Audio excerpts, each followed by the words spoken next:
de carga de un pilote, hay una situación que es demasiado importante porque cuando la carga viene a través de una columna y esta tiene que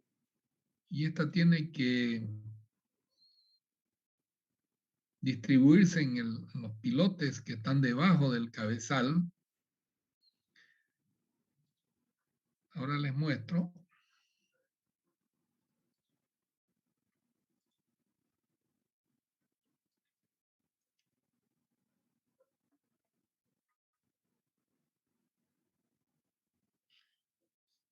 Primero vamos a ver las hipótesis fundamentales, ¿ya?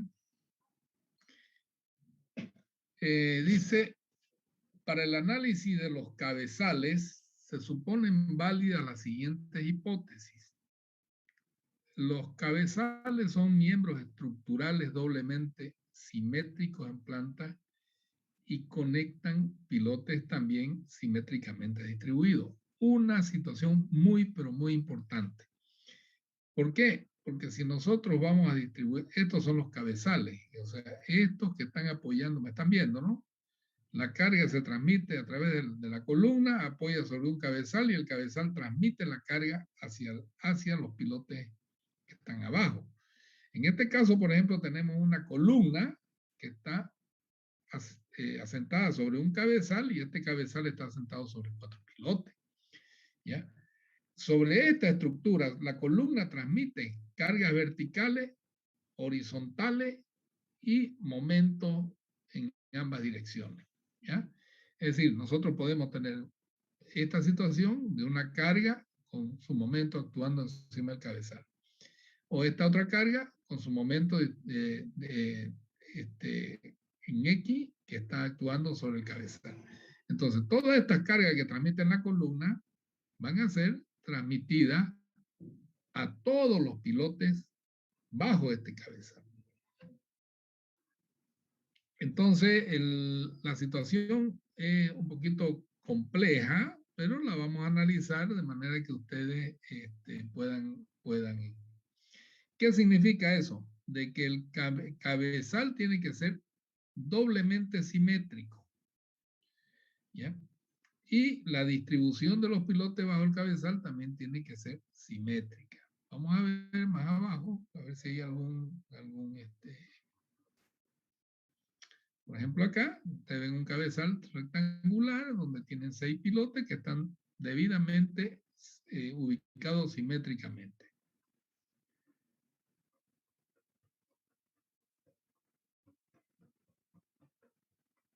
Vamos a ver, sigamos viendo estas hipótesis. ¿Eh?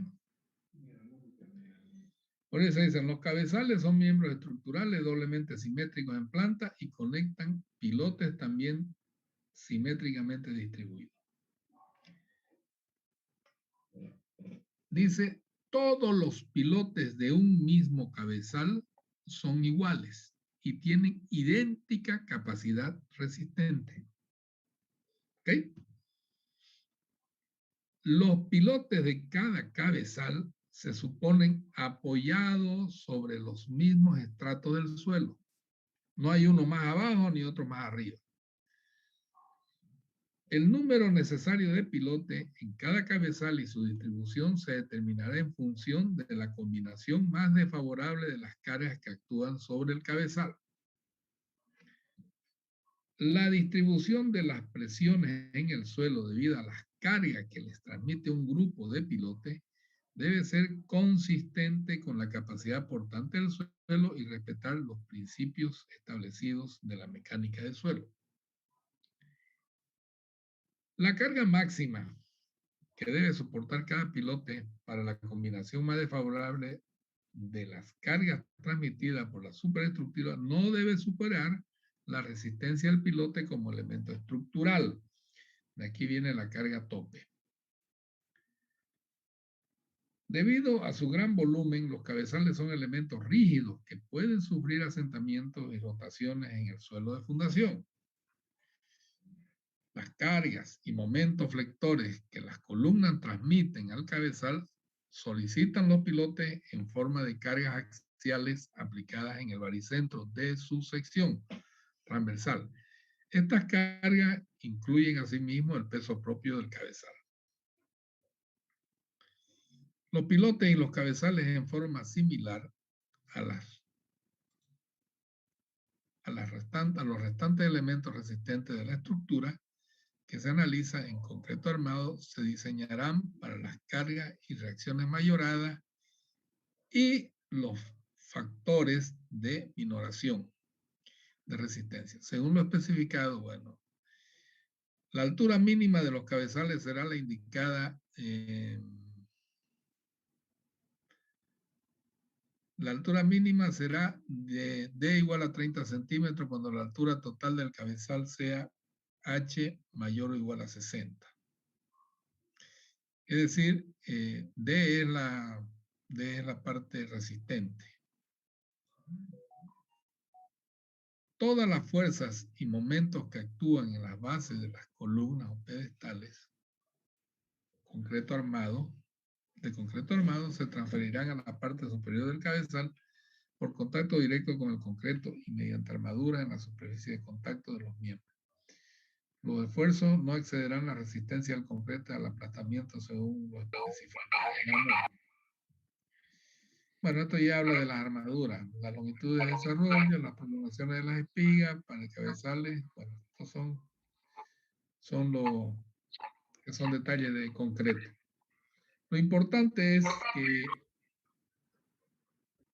ustedes conozcan, ustedes tienen el libro. En primer lugar,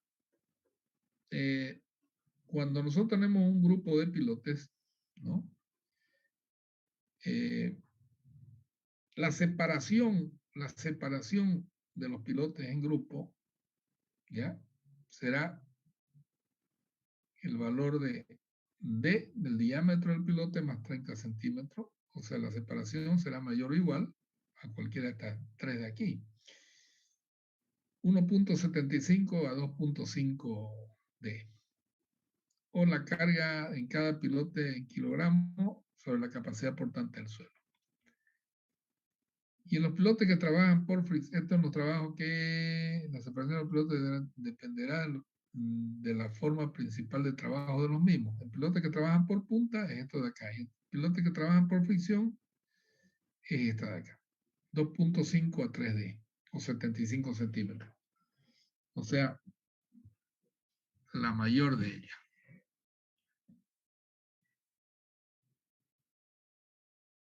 D es el diámetro del pilote cilíndrico con la longitud diagonal de la sección. También puede ser la separación mayor o igual a 3D o 1 metro. Eso depende en qué tipo de suelo se están asentando también. Por lo general, todos los calculistas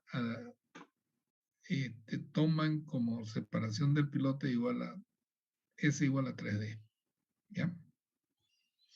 Ya por regla general ya se le ha dado de poner 3D, pero puede ser 2.5 dependiendo del tipo de suelo. Para que conozcan, este es un cabezal para 2 pilotes, doblemente simétrico. Este es un cabezal para 3 pilotes, cabezal rectangular. Este es un cabezal para 3 pilotes, tipo triangular. Este es un cabezal para 4 pilotes. Ojo, que el centro de gravedad de la columna tiene que coincidir con el centro de gravedad del triángulo. ¿Ya? Y en función de eso se tienen que colocar las separaciones de los pilotes. Este es un cabezal cuadrado para 5 pilotes. Este es el quinto debajo de la columna. Este es un cabezal para 6 pilotes hexagonal. Este es un cabezal rectangular para 6 pilotes. Aquí tienen en un hexágono 7 pilotes. Aquí tienen un rectángulo que entran 8 pilotes. Aquí tienen un cuadrado que entran 9 pilotes. Aquí tienen en un hexágono también 10 pilotes distribuidos simétricamente, 11 pilotes en un rectángulo, 12 pilotes en un rectángulo. Bueno, y usted puede poner la cantidad de pilotes que quiera, siempre y cuando se respete de que los cabezales tienen que ser doblemente simétricos y que la ubicación de los pilotes también tiene que estar ubicados simétricamente.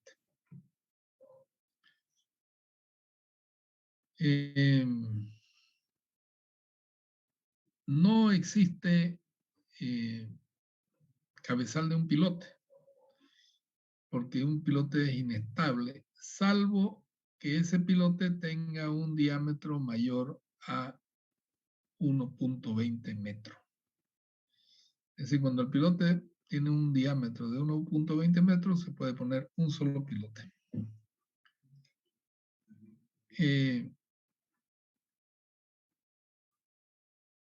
Bueno, acá está la forma de armado de los cabezales, cómo van su parrilla, ¿no? Cómo se asientan los cabezales, cabezal vaciado en excavación, y este es un cabezal que está arriba del nivel de agua.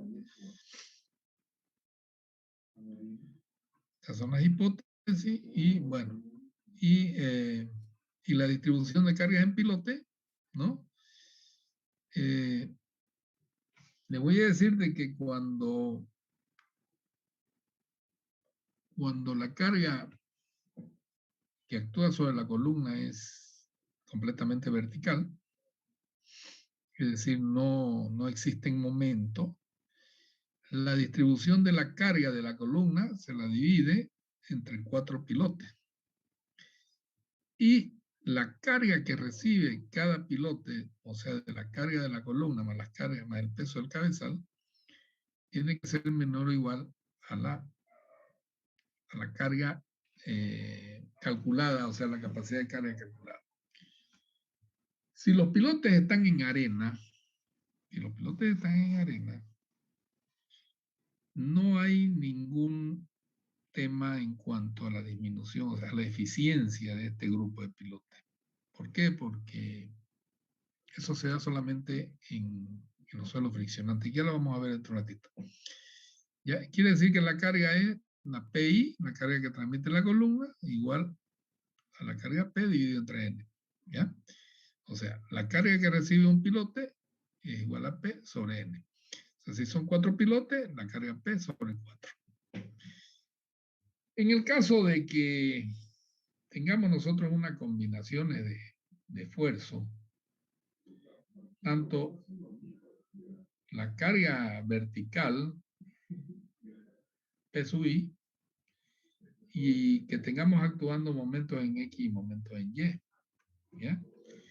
Nosotros también la carga que transmiten los momentos se la vamos a transmitir a los pilotes. Ojo, que ya ustedes tienen que este pilote tiene una capacidad de carga vertical admisible, ¿no? Pero se ha determinado a través de pruebas de carga o a través de la fórmula de fórmulas analíticas. Entonces, ¿cómo se distribuye eso? En el caso de la carga axial centrada, ¿no?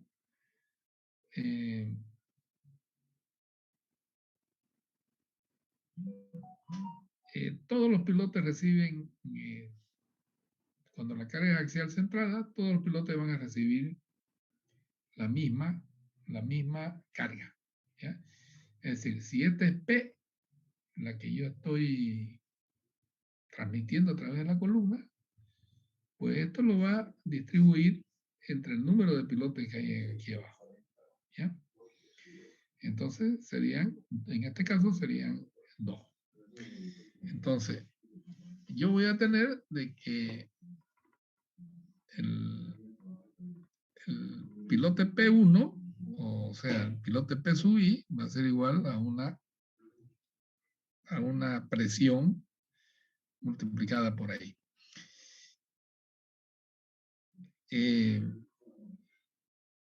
La resultante o el R, por lo tanto, la reacción en cada pilote va a ser igual a P sobre N. ¿Ya? Esto está tomándolo en cuenta como si fuera una carga distribuida a lo largo de todo el cabezal. Entonces, pero esto es igual a P sobre N.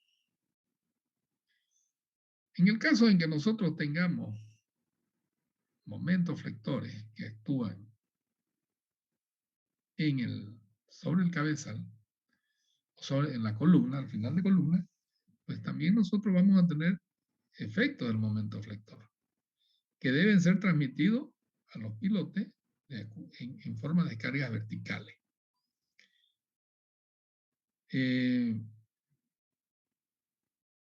Y si tenemos también momentos flectores en Y, también, bueno, hay que tomarlos en cuenta. Para el caso de que nosotros tengamos momentos en X y momentos en Y, pues la situación se comporta de la figura de la manera siguiente. De que la presión, la tensión, ¿no? Va a ser igual a la carga P dividido entre el número de pilotes por la sección, por el área, más menos m de x por x sub y sobre el área por la sumatoria de los x sub y al cuadrado. Y más menos por my por y sobre el área por la sumatoria de los y sub y al cuadrado. Entonces, cuando yo quiero calcular la carga sobre un pilote, y sub y va a ser igual al área, saco esto de acá, o sea, saco el factor de todo esto, que es A, lo tiro al otro lado, y me queda A por sigma I, que es igual a P sobre N, y tengo yo que esta es la fórmula para distribuir carga sobre cada pilote bajo un cabezal. Esta es la fórmula máster. Esta es una demostración de cómo se consigue esa situación. Pero a nosotros lo que nos interesa es saber usar esta fórmula. ¿Ya?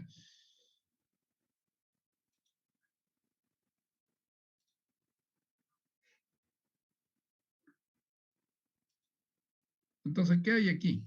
¿Qué significa, por ejemplo, vamos a irnos acá al comienzo? Y no nos olvidemos que siempre hay que trabajar con pares de ejes ortogonales. ¿Ya? Y la distancia entre la distancia x sub y se miden desde el eje de la y hasta el centro del pilote. Y la distancia y sub y se miden desde el eje de la x hasta el pilote.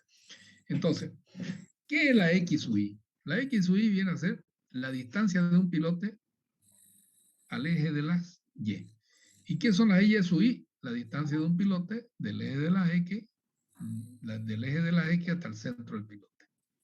Entonces, cuando yo miro la fórmula y veo aquí mx por x sub y,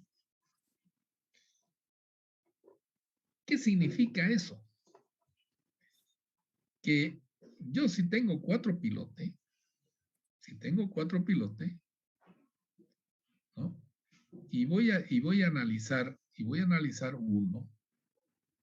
Por ejemplo, voy a analizar este pilote de aquí. Vamos a suponer, le vamos a dar un numerito.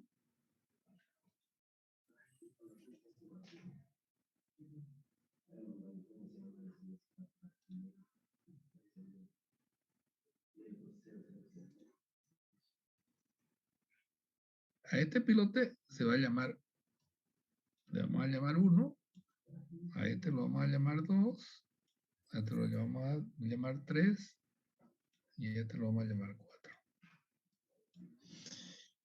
Fíjense que la distancia, esta x sub y es igual para ambos, en este caso. Igual para el de abajo, igual para el otro, porque están distribuidos simétricamente con respecto al eje de la y. ¿Ya? Entonces, cuando yo voy a Si este es el pilote, si este es el pilote 1, yo voy a decir, la carga que cae sobre 1 va a ser igual aquí a la resultante de las cargas que vienen por la columna, o sea, la carga, si quieren ustedes a la carga total, como está anotada acá, P mayúscula,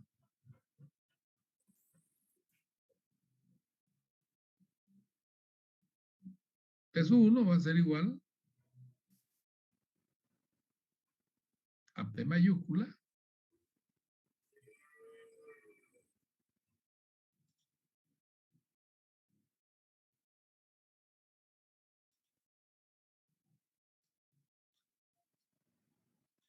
sobre 4, porque tengo 4 pilotes, más menos. Ya yo veré qué signo tengo que utilizar. Si yo quiero, quiero calcular la carga que cae sobre el peso 1, pues yo tengo que ver qué es lo que está actuando aquí. Entonces digo, M de X por esta X sub Y, por X sub Y, dividido la sumatoria de la X sub Y al cuadrado. Ya vemos este símbolo después. Y pongo más o menos M sub Y por la Y sub Y sobre la sumatoria de la Y sub Y al cuadrado. ¿Ya? Entonces, ¿qué signo le toca a 1? Si yo veo de que el momento de X está apretando este lado, o sea, porque X está actuando sobre esta plataforma, ¿qué le está haciendo M de X a estos pilotes de aquí? Respóndanme. Si lo está apretando, ¿qué le está haciendo? Una compresión, y la compresión es positiva. ¿Y qué le está haciendo a estos pilotes de acá? Lo está subiendo para arriba, lo está tironeando, por lo tanto es una tracción. Y todo lo que es tracción es negativo. Entonces, para M de X, el símbolo que lleva aquí es negativo. Borro eso. Y con M de Y me está apretando a estos pilotes de acá, entonces, y a esto lo está traccionando. Por lo tanto, si lo está apretando a estos pilotes, pues el símbolo que lleva es positivo. Entonces, quedaría determinado el signo para determinar el valor de peso 1. Pero cuánto vale el tema de la sumatoria de la X sub Y al cuadrado?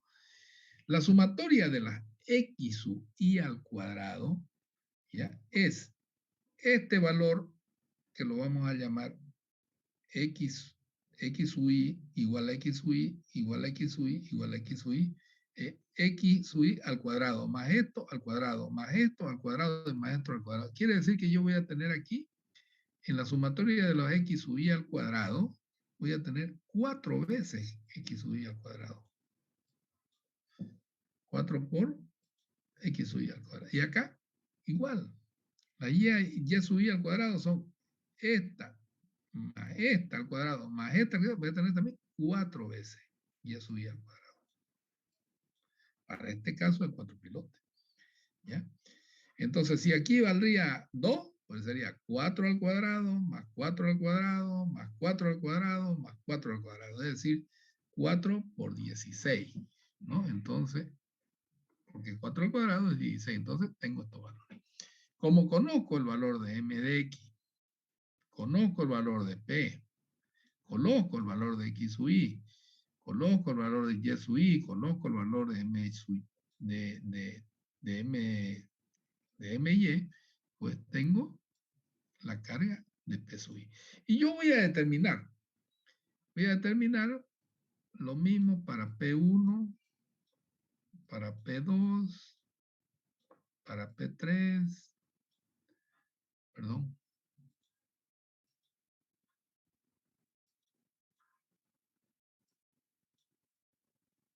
y para P, 4. Voy a tener, este va a ser igual a el valor A, este va a ser igual al valor B, este va a ser un valor C, este va a ser igual a un valor D. La suma de estos valores me tiene que dar P. O sea, me tiene que dar este valor. ¿Ya? Van a ser diferentes, sí, porque hay momentos. Entonces, me tiene que dar el valor P. Si no me da, si yo sumo esto y no me da P, aún haya momentos, no me da P, está mal hecho este trabajo. ¿Bien? ¿Qué pasa, por ejemplo, cuando yo tengo un pilote, quiero determinar P2? Igual, vamos a decir P sobre 4,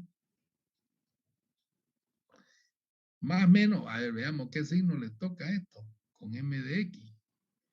El M de X aprieta, pues es positivo. Acá al otro lado, MY aprieta, también el otro también es positivo. Entonces aquí voy a tener M de X por X sub Y sobre la sumatoria de los X sub Y al cuadrado. Y acá M de Y por Y sub Y sobre la sumatoria de la Y sub Y al cuadrado. Ya saben cómo se saca la Y sub Y al cuadrado. Es este al cuadrado, o sea, este al cuadrado, más este al cuadrado, más este al cuadrado, con la distancia son simétricas, entonces 4S Y sub Y al cuadrado. Bueno, ya está. Entonces, pero lo que vale es el símbolo. Y miren ustedes que el pilote 2 va a ser, en este caso va a ser el más cargado, el que va a recibir más carga. ¿Por qué? Porque M de X aprieta y M de Y aprieta. En cambio, para el 3, M de X aprieta, pero M de Y tracciona. ¿No? Siempre en esto hay uno que está traccionado en estos tres. El que está comprimido totalmente es el pilote 2. Por lo tanto, va a ser el que va a ser de mayor carga. Pero las cargas que se le sacan para cada uno de ellos, la suma de las 4 cargas en este caso, me tiene que dar P. Esa sería la distribución de las cargas sobre un cabezal. ¿Alguna pregunta?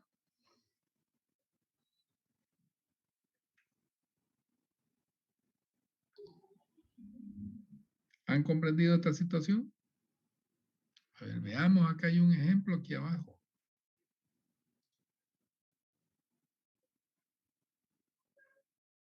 A veces con números entran mejores las cosas. Voy a borrar esto de aquí.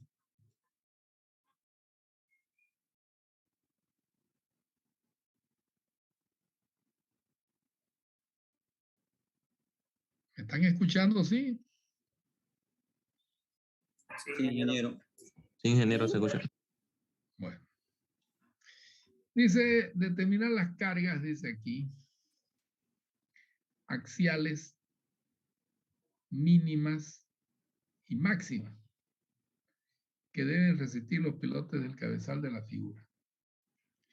Las cargas y momentos en régimen de servicio que transmiten las columnas son, dice que N son 225 toneladas, MX 15 tonelómetros y MY 12 tonelómetros. Bueno, el diámetro de la sección transversal de los pilotes es 0,35 metros. ¿Ya? 0,35 metros. La separación entre ejes longitudinales de pilote vale S igual a 1.1. ¿Ya? ¿Por qué vale S igual a 1.1? Porque no, lo único que tiene que ustedes multiplicar 3 veces por este diámetro. 3 por 5, 15. Pongo el 5 y llevo 1, 3 por 3, 9 y 1, 10. Bueno, aquí están adoptando 1.1 metros. ¿Ya? Para no estar adoptando 1.15. O 1.05, perdón, toman 1.1 directamente. Los lados de la columna son 1.2 metros, BX 1.2 y BY 0.8 metros. Los lados del cabezal resultan BX 3 metros y BY 1.9 metros. Bueno, esos son datos de geometría. ¿Qué hice?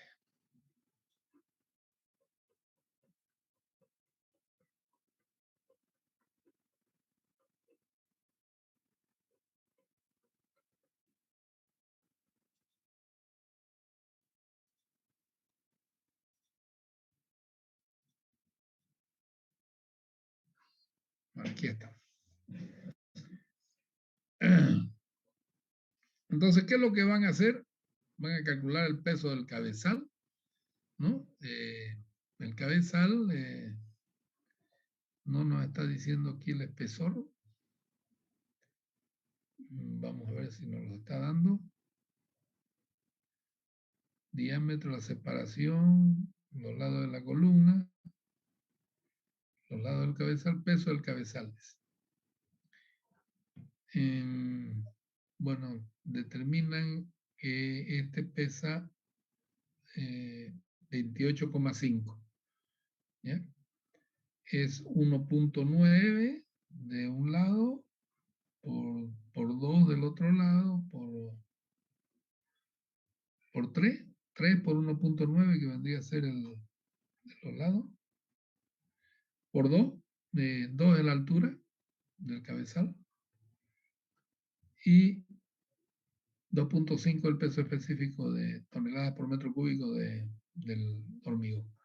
Por lo tanto, este va a pesar este cabezal 28.5, entonces a P, a los 225 se le suma 28.5 y me da 253.5. Esa sería la carga total que van a caer sobre los pilotes. Son 6 pilotes, ¿ya? Miren ustedes. Los pilotes, para el momento en X, o sea, para la parte de X, tienen una y otras y una y otra, pero fíjense que la distancia X sub Y del pilote 2 es 0, porque es la distancia que hay del centro del pilote al eje de la Y. Entonces, este es 0, por lo tanto, yo voy a tener que solamente me van a contribuir en la sumatoria de las X sub Y 4 pilotes, ¿ya? Por eso son los 4 que hay anotado aquí, y por 1.1, que es su separación, ¿no? Entonces, 4 por 1.1 al cuadrado me da 4.84. Y para el lado Y, miren ustedes, que ya es diferente la situación.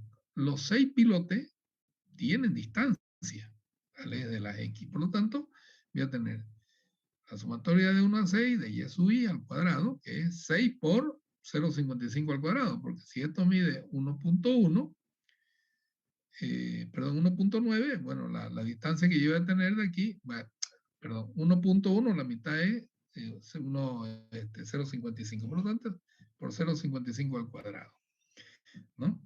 Entonces, ¿por qué? Porque la separación es 1.1 hasta acá, entre pilotes, pero yo voy al eje, ¿ya? Entonces la mitad de 0.55 tengo 1.8. Entonces las coordenadas de los pilotes en los vértices, ¿ya? Las coordenadas de los pilotes en los vértices, tengo yo que el X sub Y es más o menos 1, claro, el X sub Y es o menos 1 o más 1, pero no, yo no utilizo estos símbolos, ¿ya? Yo utilizo el direccionamiento de cómo actúa el momento, ¿ya? Esto confunde, ¿ya? Ustedes pueden decir más menos 1, 1.1, más menos 0.55. Bueno, sabemos que es más para arriba y menos para abajo. Entonces tienen la misma distancia aquí, por ejemplo, 0.55. Y a la izquierda es menos y a la derecha es más. Por lo tanto, los dos tienen más. Y las coordenadas de los pilotes centrales, por ejemplo, el X sub Y de este es 0, ¿no? Y el Y sub Y es más o menos 0.55. Entonces aquí ya viene la peste esta, ¿no? Entonces, ¿yo cómo trabajo? Fíjense que aquí en esta gráfica están poniendo los vectores momento.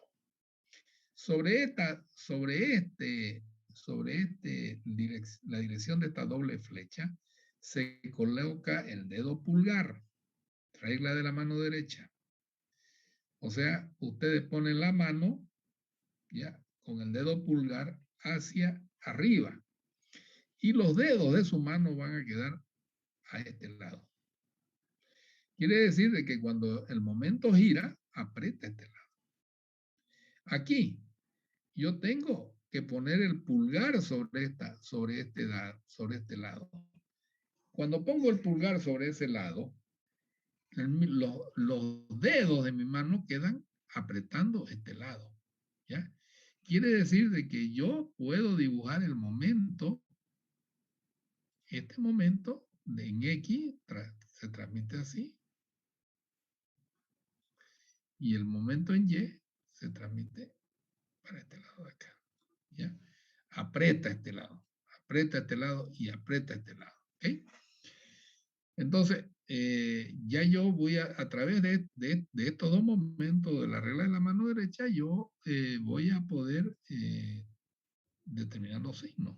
Por ejemplo, el PI, bueno, esta está la fórmula general, están colocando la sumatoria de la X y al cuadrado, porque esto no va a variar, ¿no? Esto va a ser así. Lo único que yo voy a determinar es, por ejemplo, para el P1, que es este de aquí, ¿qué signo tiene? Va a tener signo negativo para, para el primer término, va a tener signo negativo en el primer término y va a tener signo también negativo para el segundo término, porque esto aprieta para acá y tironea acá. Entonces este negativo para el primero es así.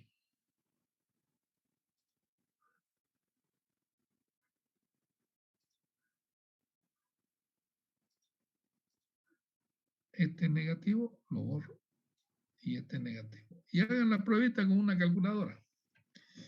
Voy a tener 253.5 dividido entre 6 menos 15 por X sub I, que vale 1.1, 15 por 1.1 y sobre 484. Menos 12 por Y, el Y vale 0.55, 12 por 0.55 sobre 1.815 y le va a dar este valor. Por eso le digo, son diferentes los valores. ¿Lo ven, no? Nosotros tenemos valores diferentes. Y si hacemos la sumatoria de este más este más este más este más este más este, me va a dar, ¿cuál? P. Me va a dar 253.5. Y vamos a hacer la prueba. Bueno, veamos también el tema del segundo pilote. El pilote número 2. El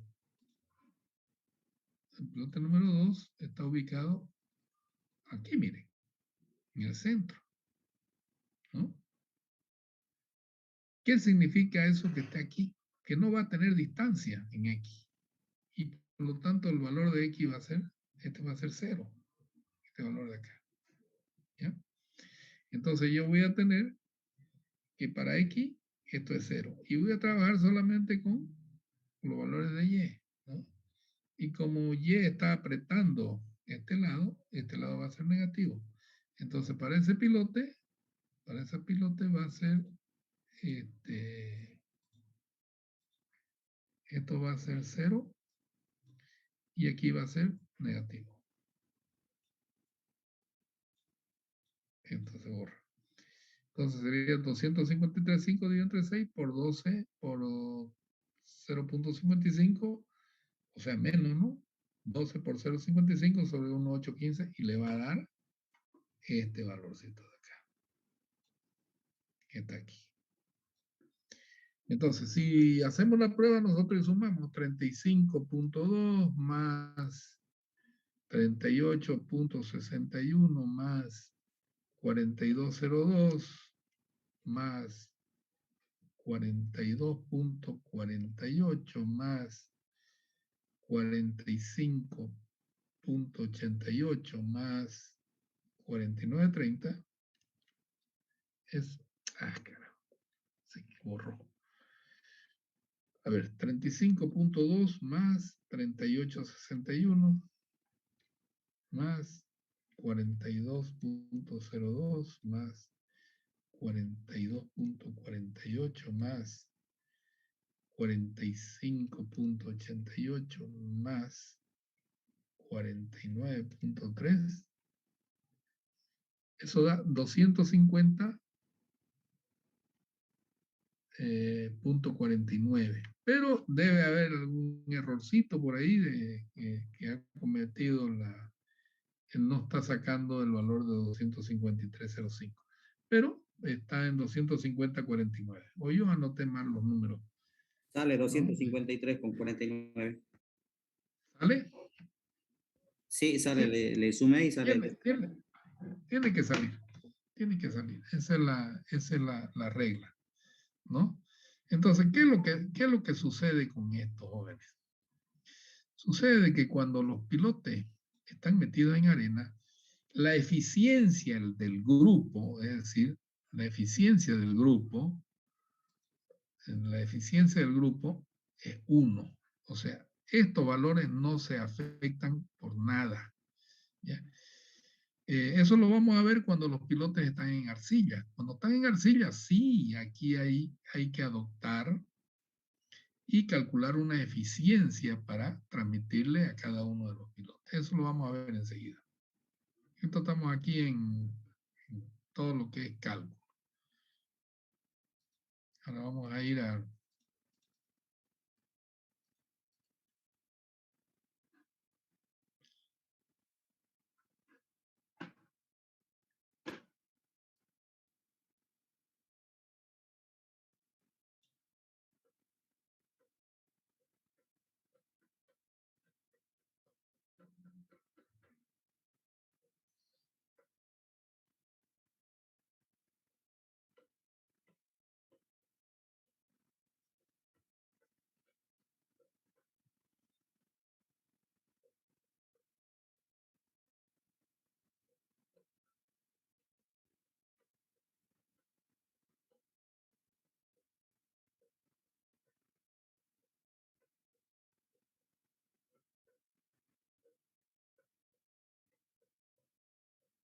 Bien, esto es lo que estábamos hablando. Se llama efectividad de un grupo de pilotos.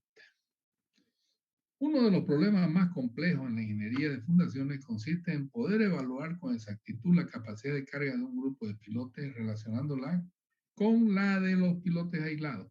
Es decir, ¿por qué? Porque lo primero que hacemos nosotros es calcular un pilote aislado, pero no sabemos cómo se va a comportar ese pilote cuando trabaja en grupo. La experiencia ha demostrado que la resistencia de los pilotes en grupo es generalmente menor a la suma de las resistencias individuales de cada uno de ellos. Cuando un pilote aislado que trabaja por punta resiste una determinada carga axial, los esfuerzos en el suelo se distribuyen según el bulbo de presiones indicado en la figura 1318. Es decir, cuando trabajan por punta, bueno, los bulbos de presiones se transmiten así. Pero si actúan en grupo, los esfuerzos se superponen como indica en el esquema B. O sea, acá. O sea, todos los pilotos van a emitir un grupo de curvas isobáricas que van a estar acá. ¿Ya? Es decir, trabajando por punta, todos van a trabajar por punta de esta manera. En forma análoga, si un piloto aislado trabaja por fricción, los esfuerzos cortantes a lo largo de su fuste se grafican en el esquema C. Pero la superposición debida a su cercanía cuando están en grupo determina la distribución dada en el esquema D. Es decir, de que va a haber una superposición de todo ello y a partir de una altura 2h tercio van a empezar a trabajar y a distribuir presiones en el suelo, ¿no? De esta manera. En los pilotes a fricción, la superposición de los efectos para los pilotes en grupo es mucho más pronunciada, especialmente si están ubicados muy próximos en suelo arcilloso. por lo cual su capacidad resistente se ve disminuida. Por ello, la separación aconsejable para los pilotes a fricción en suelos cohesivos es de 3 a 5 D, siendo D su diámetro. Ver la figura 3.19. Eso es atrás. Se evita así la interferencia en la transmisión de las cargas al suelo circundante y el solape de las áreas disturbadas por corte alrededor de cada pilote. La eficiencia de los pilotes en grupos en suelos arcillosos se indica en la tabla 13.2. Esta es la tabla 13.2. Se define por eficiencia de un grupo de pilotes a la relación existente entre la capacidad real de carga del pilote en grupo y la del pilote individual aislado. Por el contrario, en pilotes en grupos que trabajan por punta, la separación admisible es de 1.5 a 2.5 D. Si los pilotes apoyan en suelos rocosos, se admite que la eficiencia del grupo es 1. Es decir, que el grupo de N pilotes ofrece una resistencia de conjunto igual a N veces la resistencia de cada pilote. También se acepta una eficiencia de 1 para el caso de pilotes a fricción hincados en suelos granulares, sin cohesión. En suelos cohesivos, sin embargo, se debe adoptar una eficiencia menor a 1, con valores cercanos a los indicados en la tabla 13.2, dada debida a Kaiser. Entonces, ¿qué es lo que sucede? Que cuando estamos en suelos cohesivos y la separación entre pilotes no es la adecuada, los esfuerzos cortantes en el suelo se van a superponer y se van a sumar y se van a cuatriplicar aquí en este punto. ¿Ya? Entonces, el efecto para tomar en cuenta este efecto es que a cada pilote, dependiendo de su separación, se lo afecta por un coeficiente de eficiencia que se llama EG. Por ejemplo, para 2.5D, fíjense que lo que dice aquí, eficiencia de pilotes hincados en suelo arcilloso. ¿Ya? La eficiencia, si la separación entre pilotes es 2.5D, hay que multiplicarlo por 0.55. ¿Ya? Si es 3D, por 0.65. Si es 4D, por 0.75. Entonces, otra forma de calcular la eficiencia de un grupo de pilotes es aplicando la ecuación de converse la barre, ¿no? De que es igual a 1 menos tita por n menos 1 por m más, bueno, esto ya, el valor estos valores de n, de tita, de m, bueno, hay que determinarlo seguramente de algún lado, ¿no? El tema es que m es el número de hilera, bueno, de aquí es donde sale todo esto, ¿ya? Pero lo más factible es esto de aquí. Miren ustedes que, por ejemplo, para una separación de pilote de 10D, recién es igual a 1. ¿Por qué? Estos círculos ya no se van a intersectar. ¿Ya? Por esa situación. Un momentito, por favor, ya.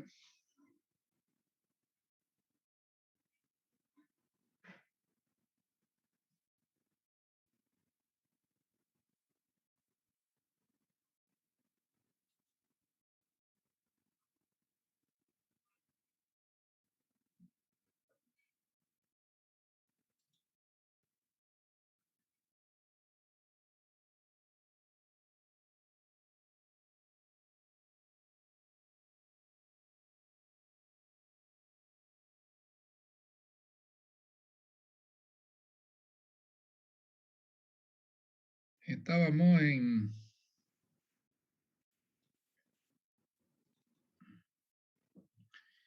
el uso de la tabla de los valores de eficiencia en grupo, ¿no? Y bueno, esto es normal. En suelos arcillosos hay que afectar la eficiencia de grupo por un coeficiente dependiente de la separación entre pilotes. Bien. Con eso, digamos, estaríamos ya completo para para hacer un buen razonamiento dentro de lo que es el cálculo de pilote. No nos olvidemos también de que los pilotes en sí, al recibir carga también se hunden, ¿no? O sea, se asientan. Por lo tanto, debemos de calcular también los valores de asentamiento y si esto superan los valores admisibles, bueno, hay que reforzar, ¿no? Y aquí tenemos en el tema, la página 440, el tema de asentamiento de los grupos de pilotes, ¿no? Porque generalmente lo que se asienta son los grupos, ¿no? Y también hay formas de calcular, ¿no? Hay fórmulas de calcular estos asentamientos, ¿no? Grupo de pilotos trabajando por punta, ahí está el delta, P por H sobre E por A, ¿no? Digamos la... Y bueno, esto va más allá ya de lo que uno puede esperar porque tiene que tener un buen laboratorio donde nos indiquen cuáles son los valores a adoptar dentro de las fórmulas que se tienen que utilizar para determinar esos tipos de asentamientos, ¿no? Porque no es tan sencillo esto, porque cuando los pilotes están en arcilla, bueno, la determinación de los asentamientos está en función del grado de consolidación de las arcillas con el tiempo, ¿no? Pero hay fórmulas muy sencillas que se pueden utilizar de acuerdo a lo que presta este libro, pues ustedes pueden mirarlo, ¿no? O sea, una fórmula muy sencilla es la que hemos visto acá para pilotes en arena, ¿no? ¿Cómo anda el asentamiento de los pilotes, ¿no? Son fórmulas muy rápidas, ¿no? Los grupos de pilotes en arena sueltas, trabajando por fricción, la deformación elástica de los mismos se obtiene en forma aproximada, ¿no? Esta es la deformación elástica. Los asentamientos en este tipo de suelos son debidos principalmente a la consolidación de los estratos alrededor del fuste y bajo la punta. Bueno, péguenle una leidita a esto y van a tener ustedes la información necesaria. Además, ahí en el libro en el programa que hemos estado viendo, bueno, el tema es que ahí tenemos una gran parte, un auxilio, porque nos dan las características elásticas de los suelos, ¿no? El módulo de elasticidad, muy aproximado, y a través de ello podemos hacer, digamos, aproximaciones, ¿no? A no ser de que los valores los obtengamos en el laboratorio. Pero eso por lo general nadie hace, porque acá no existen, digamos, laboratorios tan especializados como para poder determinar un módulo de elasticidad del suelo. Eso es ya de nada nos sirve hacer laboratorios si los valores de elasticidad lo van a sacar de tabla, ¿no? Bien, hay otro puntito que quería hablar, era sobre la fricción negativa, es decir, la vamos a buscar ahorita. ¿Dónde está eso?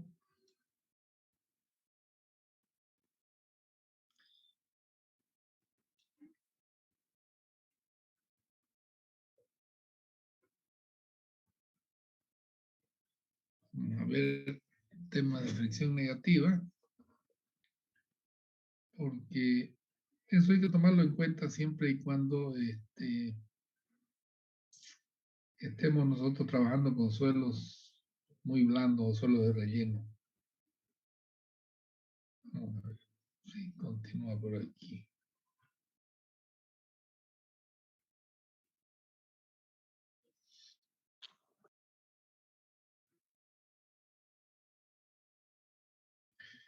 Hilos de atracción.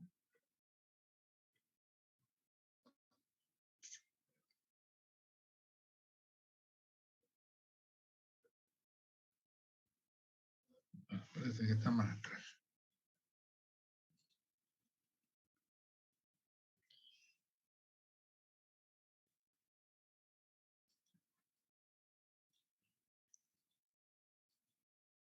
Aquí está. Fricción negativa.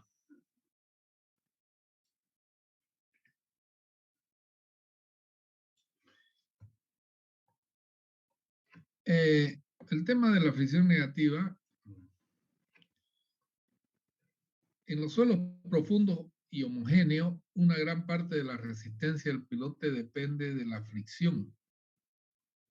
En algunos casos, sin embargo, cuando el suelo es altamente compresible, como puede ocurrir en las arcillas medianas y blandas, los terrenos de relleno o los limos, el suelo se comprime y asienta en las proximidades del pilote,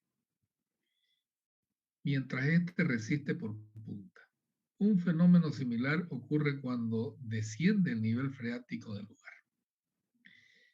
El efecto producido se conoce como fricción negativa, la cual trata de hundir al pilote en vez de sostenerlo, y por ello disminuye la capacidad resistente del mismo.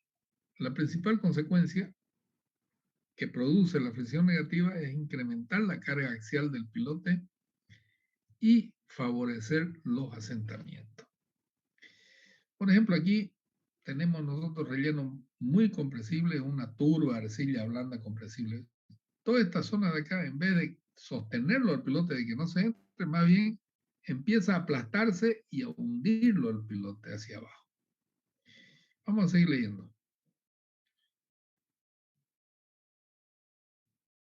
Esto ocurre porque el suelo se adhiere fuertemente a las caras del pilote. Y cuando asienta, origina una carga adicional hacia abajo. Es decir, yo voy a hacer un dibujito acá para que nos demos cuenta. Este es el pilote.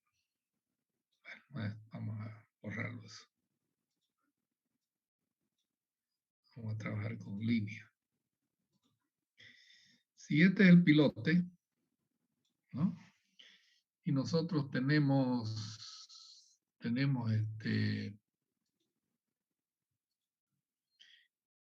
diferentes tipos de estratos, ¿no?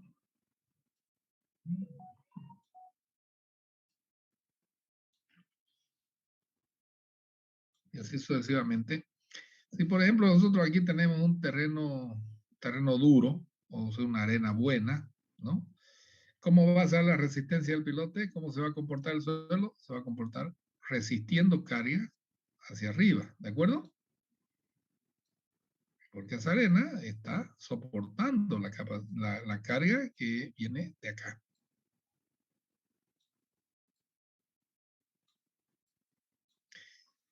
Pero si este fuera, por ejemplo, una arena, vamos a ponerle aquí, que es una arena.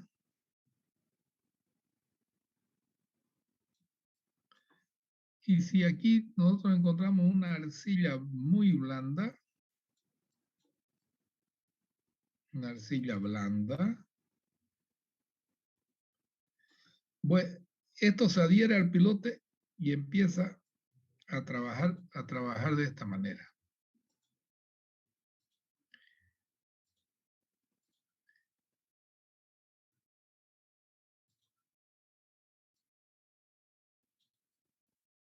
Vuélcala.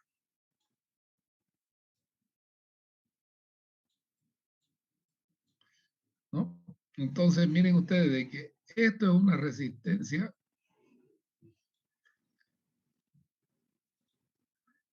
Esto es una resistencia que nosotros llamamos RF negativa. Esta es una RF positiva. Y si acá tenemos un suelo bueno, bueno, el pilote va a seguir resistiendo hacia arriba. Eso se da, por ejemplo, como les digo yo, en las arcillas muy blandas, como las turbas, y en los suelos de relleno, suelos muy compresibles.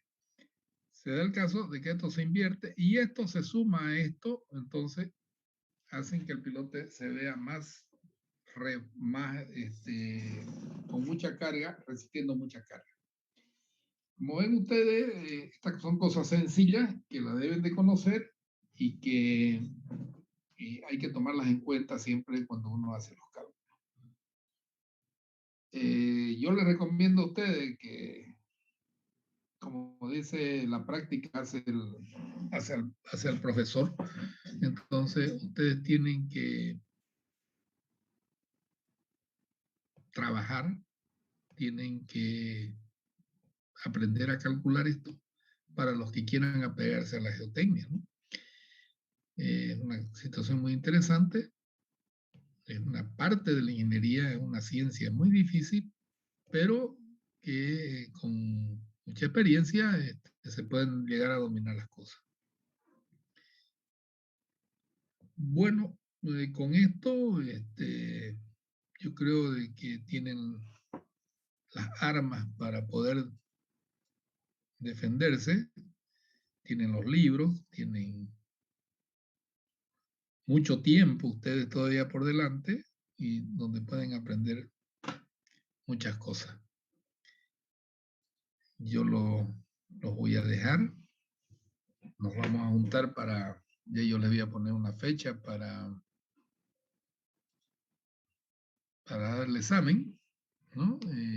Pienso que lo vamos a dar después de las elecciones en la universidad, para que tengan tiempo de prepararse, no es para en los primeros días de la primera semana de septiembre. Vamos a dar el examen. Ahora estamos a 20, y entonces tienen por lo menos entre 22 o 23 días para prepararse. Yo le pongo ya en el grupo, ¿no? ¿Qué día vamos a empezar a dar examen? Para que vayan preparándose. Eso sería todo, jóvenes. Está bien, ingeniero, gracias. Está bien, ingeniero, Gracias, ingeniero. Está bien, ingeniero, gracias. Así, Yo lo- ingeniero. Buenas, disculpe, ingeniero. le ¿Solamente va a ser agradezco a teoría? ustedes. ¿Cómo? ¿Teoría va a ser y práctica? ¿O cómo va a ser el examen? Sí, ¿Pura teoría? teoría mezcladita con preguntas con práctica, ¿no? Vamos a ver cómo lo hacemos el examen, ¿ya? Ya. Vamos Gracias. vamos a hacerlo lo más rápido posible, ¿ya? Bueno, pásenla bonito, Ingeniero, cuídense ya. ingeniero, una consulta. Sí, Buenas noches. ¿Por qué al momento se espera que un edificio esté construido hasta hasta el penúltimo piso para recién vaciar la losa de fundación? porque hay movimiento por abajo, ¿no? Hay asentamientos que están produciéndose, ¿no? El tema es que conforme ustedes van cargando, el edificio se va moviendo hacia abajo, ¿no? Eso ocurre con fundaciones superficiales y con pilotaje, ¿no? Y eso depende también del tipo de suelo que ustedes tengan, ¿no? Siempre van a ver ustedes de que se construyen todos los cabezales, todas las cosas, y de último pues se vacía la losa de abajo, ¿no? Porque ya el edificio se supone de que cuando termina de construirse ya se ha asentado, ¿no? Van, dependiendo también del tipo de suelo, porque son arcillas, eso va a demorar años, ¿no? Entonces,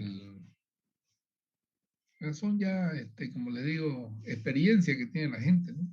Pero no van a poner piso cuando han levantado un piso de abajo, cuando han levantado un piso, ¿no?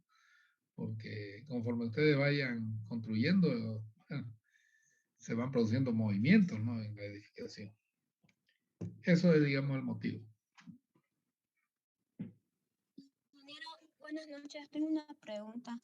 ¿Cuándo se trabaja mejor pilote a compresión, o hincado o en situ? Mire, los mejores pilotes que se construyen son aquellos que comprimen al suelo, ¿no? Lateralmente. Se llaman los pilotes de gran desplazamiento. Entre ellos están los hincados, los FDP, ¿no? Porque son pilotes que se hace la excavación sin retirar terreno, ¿no? Entonces los hincados, pues van metiendo ustedes como meter un clavo dentro de una madera, ¿no? Va apartando la madera hacia un lado, ¿no? Entonces, por eso el clavo se adhiere fuertemente a la madera. Igual es el pilote. Cuando aparta el suelo, o sea, va comprimiendo lateralmente el suelo y va haciendo su compactación. Estos son los mejores pilotes que existen, ¿no? Los vaciados en sitio, usted ha extraído un volumen, ha hecho un hueco, ¿no? Y usted va a sustituir ese suelo que ha sacado por hormigón, ¿no? Entonces, hasta que el suelo, a través de la tisotropía que tiene, se vaya adhiriendo al pilote, va a pasar mucho tiempo hasta que ese pilote adquiera una carga. Por lo general son 30 días, ¿no? Eso sería, señorita. Gracias, ingeniero. Ingeniero, disculpe, ¿los pilotes siempre van a tener una forma circular en su diámetro o también hay de otras formas? No, los pilotes son circulares porque es el método de excavación, ¿no? Usted, por ejemplo, en los pilotes prefabricados y los hincados, puede tener pilotes cuadrados, pilotes hexagonales, octogonales. Eso es dependiendo de cómo moldea usted el hormigón. Un hueco, pues un hueco, la mejor forma de hacerlo es por rotación, no se hace circularmente, ¿no? No hay. Entonces, por eso es que los pilotes son circulares por lo general. Pero si los pilotes son metidos a golpe, o sea, hincado, usted puede tener la forma del pilote que usted tenga, que usted quiera, ¿no? Si tiene los moldes, pues lo hace octogonales, ¿no? Si tiene, lo más sencillo es un pilote cuadrado, ¿no? ¿Y Disculpe, estas otras formas tienen alguna ventaja sobre las circulares o es solo por el moldeo? No, ninguna ventaja porque lo que se busca es superficie de contacto lateral, ¿no? Y un círculo es, bueno, lo perfecto, pues, ¿no? Y bueno, eso depende también del diámetro que usted adopta, ¿no? Pero ustedes saben de que lo que uno busca es la mayor cantidad de superficie lateral en contacto con el suelo. Gracias, ingeniero. disculpe, ingeniero, ¿un piloto se puede ¿Sí? reutilizar o en el momento de construir otro nuevo edificio o tiene que sacárselo? No, los pilotes que se construyen quedan ahí, ¿no? ¿No? Si usted hace una demolición de un edificio, no va a volver a usar esos pilotes, no tiene que hacer otro sistema de fundación. Ya, veo. Ya, gracias.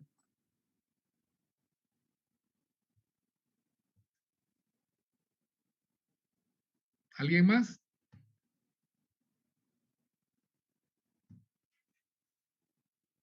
Bueno, hasta luego. Pasen buenas noches. Buenas noches, ingeniero.